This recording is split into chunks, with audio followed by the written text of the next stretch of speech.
આપણે આ શૈલેષભાઈ બ્લોગર. તો મિત્રો આ છે આપણે સાળંગપુરનો ગેટ, તમે જોઈ શકો છો. જો મિત્રો દર્શન કરવા માટે કેટલી મોટી લાઈન લાગેલી છે. ને આ છે આપણા ભાઈબંધ વિજયભાઈ, વિશાલભાઈ.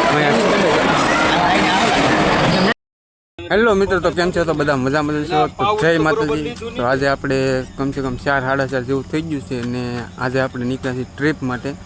તો આપણે જવાનું છે સાળંગપુર. તમે જોઈ શકો છો આપણે બાંધેલો છે ઈકો ને આપણે શૈલેષભાઈને બધા તૈયાર થઈ ગયા છે. હજારમાં હાંસ છે તો 1000 ફોટા પડે બોલો. ને સાળંગપુર પહોંચીને ત્યાંથી જે ધામ આવી આડા લેતા આવવાના છે ને હજી 2-3 ભાઈબંધને લેવા જવાના છે. તો ચાલો હવે એને લઈ આવીએ અને આપણે ઈકાવાળો ભાઈબંધ આગળ આવે છે. તો ચાલો હવે મળીએ આગળ. હેલો મિત્રો, તો આપણે મોવા પહોંચી ગયા છીએ ને એક ભાઈબંધને આપણે ઘણા ખરા ભાઈબંધને ભેગા કરી લીધા છે, તમે જોઈ શકો છો. અને અત્યારે મિત્રો 6 વાગી ગયા છે ને મોવા પહોંચી ગયા છે. કોઈ મોડું થઈ ગયું, આપણે 4 વાગે ભાઈબંધ આવી જાય સામે આવેલું છે તો એને બેહાડ લઈ પછી આપણે અહીંથી નીકળીએ. જેમ કે રસ્તામાં અમુક આવવાના છે એને પણ લેવાના છે. તો ચાલો મિત્રો, હવે બધા તૈયાર થઈ ગયા છે, નીકળીએ. તો મિત્રો આપણે નાસ્તો કરવા બેસી ગયા છીએ, તમે જોઈ શકો છો. આ કયું ગામ છે સૈયા?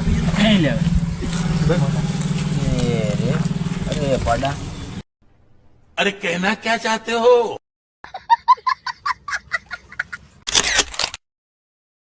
તો મિત્રો આપણે નાસ્તો કરી લીધો છે ને તમે જોઈ શકો છો.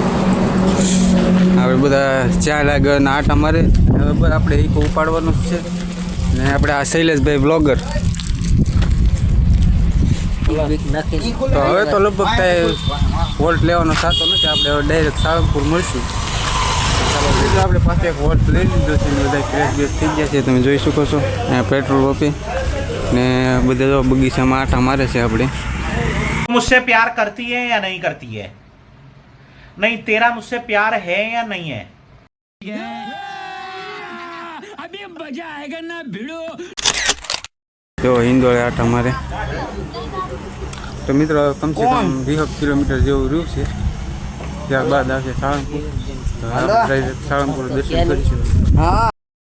હેલો મિત્રો, તો ફાઇનલી આપણે સાળંગપુર પહોંચી ગયા છીએ. તમે જોઈ શકો છો બધા ઉતરી ગયા છે. તો હવે બધા બે થાકી બધા ફ્રેશ થવાનું બી એવું કંઈક ઓછું રાખશું. પ્રસાદી લેવાનું બાકી જ છે. પહેલાં આપણે હનુમાનજીના દર્શન કરીએ પછી બધું કરીએ. તો મિત્રો આ છે આપણે સાળંગપુરનો ગેટ, તમે જોઈ શકો છો. આ સાઈડ પણ. તો ચાલો મિત્રો હવે જઈએ આપણે ગેટની અંદર અને હનુમાન દાદાના દર્શન કરીએ. જો મિત્રો જે સામે બતાવી છે એ હનુમાન દાદાનું મંદિર છે. તો ચાલો મિત્રો આપણે ફટાફટ જઈએ અને હનુમાન દાદાના દર્શન. જો મિત્રો દર્શન કરવા માટે કેટલી મોટી લાઈન લાગેલી છે ને આ છે આપણા ભાઈબંધો. આપણે શૈલેષ વ્લોગર આગળ છે ને મિત્રો આ છે મેન મંદિર હનુમાન દાદાનું. તો મિત્રો આપણે ફાઇનલી પહોંચી ગયા છીએ ને નાહી ધોઈને ફ્રેશ થઈ ગયા છીએ ને હું ને મારો ભાઈબંધ વિશાલ બંને બહાર આટો મારવા નીકળ્યા, કેમ કે ના અંદર ગરમી થતી છે.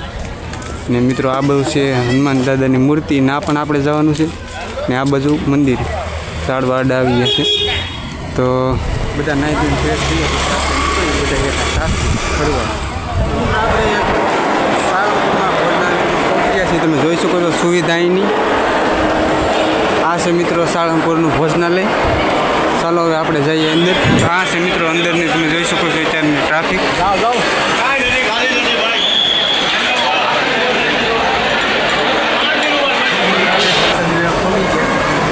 બધા ભાઈબંધો આપણે તૈયાર થઈ જાય છે. શૈલેષભાઈ બ્લોગર, વિજયભાઈ, વિશાલભાઈ, મહેશ.